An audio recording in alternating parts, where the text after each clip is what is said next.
je suis donc Martine Ferry, doyenne associée au programme Bachelor à Lyon Business School. J'ai la chance aujourd'hui d'être accompagnée par Raphaël Asni. Alors Raphaël, bonjour. Bonjour. Est-ce que vous pouvez vous présenter s'il vous plaît? Alors donc moi je m'appelle Raphaël Asni, j'ai 19 ans, je viens de Saint-Raphaël dans le Var. Et donc je suis en deuxième année du programme Global BBA à l'EM Lyon Business School. Alors on m'a soufflé que vous faites partie d'une équipe de Sportco.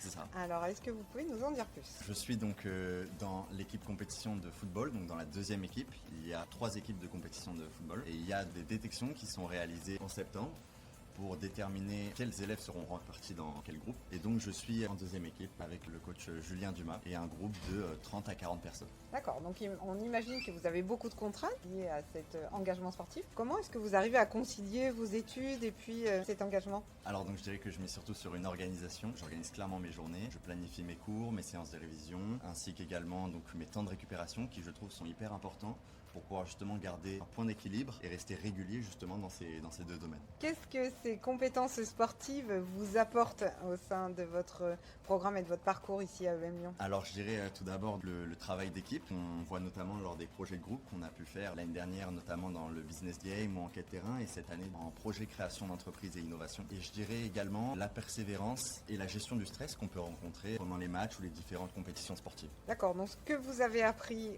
dans le Global BBA vous permet d'être meilleur dans le cadre de vos activités sportives, et ce que vous faites dans vos activités sportives vous permet aussi d'être meilleur dans les études. C'est ce que vous êtes en train de nous dire. Exactement. Je pense qu'il y a une balance entre les deux. Ça permet aussi, comme vous dites, d'être meilleur l'un dans l'autre. Vous pouvez nous préciser l'organisation que vous avez, parce que tient là en fait à votre organisation et à votre sens du timing en fait. Exactement. Alors moi ce que je fais, donc personnellement, c'est que je prépare mon calendrier sur des petits post-it en mettant chaque tâche que j'ai à faire dans la journée. Je démarre généralement c'est par les cours.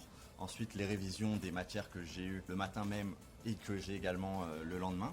Relire mes cours. Puis ensuite, mes séances de sport généralement, puisque je prépare aussi un marathon de duo donc avec mon grand frère. J'essaye d'organiser des séances de running. Et après, tout ce qui est devoirs, préparation d'examen, donc séances de révision, pour pouvoir réussir notamment pour les partiels qui arrivent d'ici fin décembre. Alors voilà une vie d'étudiante bien remplie, Raphaël. Est-ce que vous auriez des derniers conseils à transmettre à d'autres étudiants? Alors je dirais vraiment avancer à son rythme, essayer de ne pas se mettre trop de pression et garder un bon équilibre, essayer de continuer à évoluer, à se mettre des challenges, à se mettre des défis, vraiment s'organiser aussi. Je pense que c'est réellement aussi une question d'organisation. Très bien, merci. Merci à vous. Bonne chance Raphaël. Merci beaucoup. Bonne continuation. Merci à vous. aussi.